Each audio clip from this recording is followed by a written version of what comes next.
Koneksi antar materi modul 3.1 Pengambilan keputusan sebagai pemimpin pembelajaran oleh Dery Rahmawati, CGP Angkatan 2 Kabupaten Buleleng.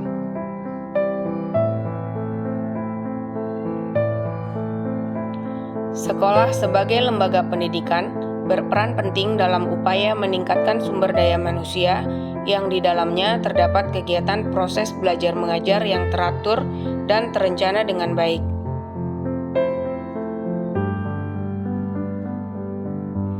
Agar proses belajar mengajar di sekolah berjalan baik, maka dibutuhkan sosok pemimpin pembelajaran yang dapat mengelola proses tersebut dengan baik.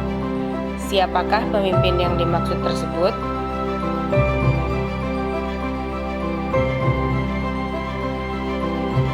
Guru sebagai pemimpin pembelajaran di sekolah adalah seorang manajer yang merupakan motor penggerak bagi muridnya.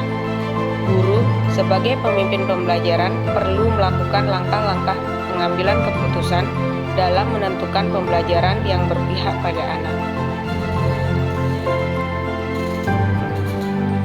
Well-being target. Keputusan guru sebagai seorang pemimpin pembelajaran hendaknya mempunyai arah dan tujuan pembelajaran yang jelas. Salah satunya dengan memperlakukan sistem ALMO yang berdasarkan pada asah, asih, dan asuh. Care, dedication, base, and love. Berdasarkan dua hal yaitu kodrat alam dan kodrat zaman yang memerdekakan anak dalam belajar. Seperti yang pernah diungkapkan oleh Ki Hajar Dewantara dengan prinsip Pratap Triloka, yaitu Ing Ngarso Sung Tulodo, Ing Matio Mangunkarso, serta Tuturi Handayani. Bermakna, seorang pemimpin atau guru haruslah memberikan teladan yang baik bagi orang lain, terutama muridnya yang akan diajak berkolaborasi dalam mewujudkan visi sekolah. Pemimpin atau guru sebagai motivator yang mendorong kinerja murid untuk mengembangkan potensi yang dimilikinya.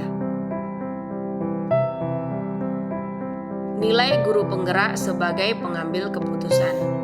Sebagai guru, kita seringkali dihadapkan pada permasalahan yang mengandung unsur dilema etika dan bujukan moral. Hal ini menuntut kita untuk bisa memaksimalkan nilai dan peran guru penggerak dalam mengambil keputusan yang berpihak pada anak. Apakah yang dimaksud dengan dilema etika?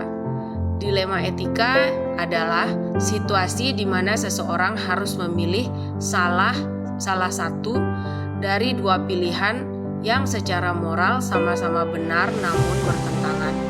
Sedangkan bujukan moral adalah situasi yang terjadi di mana seseorang harus membuat keputusan antara benar dan salah.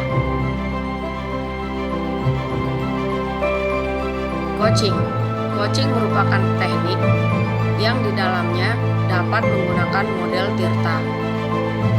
TIRTA merupakan akronim dari tujuan, investigasi, rencana aksi, dan tanggung jawab. Teknik coaching dapat digunakan untuk menyelesaikan situasi yang menimbulkan dilema bagi guru sebagai pemimpin pembelajaran. Teknik coaching dapat menjawab pertanyaan-pertanyaan dalam diri untuk menggali dan memunculkan potensi seorang coach dalam mengatasi masalahnya sendiri yang sedang dihadapi. Dalam kegiatan coaching, kita dapat melihat efektif atau tidaknya pengambilan keputusan yang dibuat. 4 paradigma dalam pengambilan keputusan, yaitu individu lawan masyarakat, kebenaran lawan kesetiaan, rasa keadilan lawan rasa kasihan, jangka pendek lawan jangka panjang. Paradigma pada situasi dilema etika yang dapat terjadi dalam sebuah pengambilan keputusan. Pada situasi tersebut selalu ada nilai-nilai kebajikan yang mendasar dan saling bertentangan.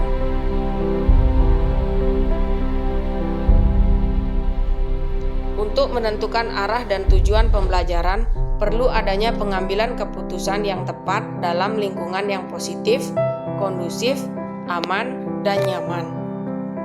Adapun 9 langkah pengambilan keputusan tersebut adalah 1. Menggali nilai-nilai yang bertentangan. 2. Menentukan siapa saja yang terlibat. 3. Menyesuaikan fakta-fakta yang ada. 4. Pengujian benar atau salah. 5. Uji paradigma. 6. Prinsip resolusi. 7. Investigasi opsi trilema. 8. Pengambilan keputusan. 9. Peninjauan dan refleksi keputusan. Prinsip dalam mengambil keputusan. Prinsipnya ada 3, yaitu 1. Berpikir berbasis hasil akhir. 2. Berpikir berbasis peraturan. 3. Berpikir berbasis kepedulian. Dalam kegiatan pengambilan keputusan sebagai pemimpin pembelajaran, guru dapat menggunakan prinsip-prinsip tersebut. Sebagai contoh, dengan prinsip berbasis rasa peduli, guru memberikan kesempatan pada anak untuk merdeka belajar. Belajar menjadi hal yang menyenangkan dan bermakna bagi anak yang dapat dilakukan di kelas maupun di luar kelas. Tentu saja, dalam pengambilan keputusan dan pelaksanaannya menemui hambatan dan kesulitan dalam pengambilan keputusan. Apa saja hambatannya? Yaitu tidak adanya komunikasi yang efektif antar orang-orang atau pihak-pihak yang terlibat, kurangnya kemampuan guru ketika menjadi seorang pemimpin pembelajaran, lingkungan yang kurang nyaman dalam mengambil keputusan, kurangnya dukungan dari warga sekolah, atau pengetahuan tentang tahap-tahap pengambilan keputusan dari seorang guru belum mencukupi. Dampak dan pengaruh pengambilan keputusan yang memerdekakan anak dalam belajar adalah pada akhirnya seorang pemimpin pembelajaran atau guru haruslah menjadikan murid sebagai subjek utama dalam sebuah kegiatan pembelajaran itu sendiri. Dengan memetakan bakat, minat, serta potensi yang dimiliki anak dalam belajar yang dilanjutkan dengan memberlakukan pembelajaran yang berdiferensiasi, terintegrasi dengan kompetensi sosial emosional akan memberikan dampak yang merdeka belajar pada anak. Anak yang merasa merdeka dalam belajar akan merasa bahagia karena saat pendidik atau guru itu hadir, mereka mempunyai banyak cerita kematangan dalam cipta rasa dan karsa sehingga akan mempunyai dan menghasilkan banyak karya. Kesimpulannya, mengajarkan anak menghitung itu baik, namun mengajarkan mereka apa yang berharga dan utama adalah yang terbaik. Terima kasih, salam guru penggerak.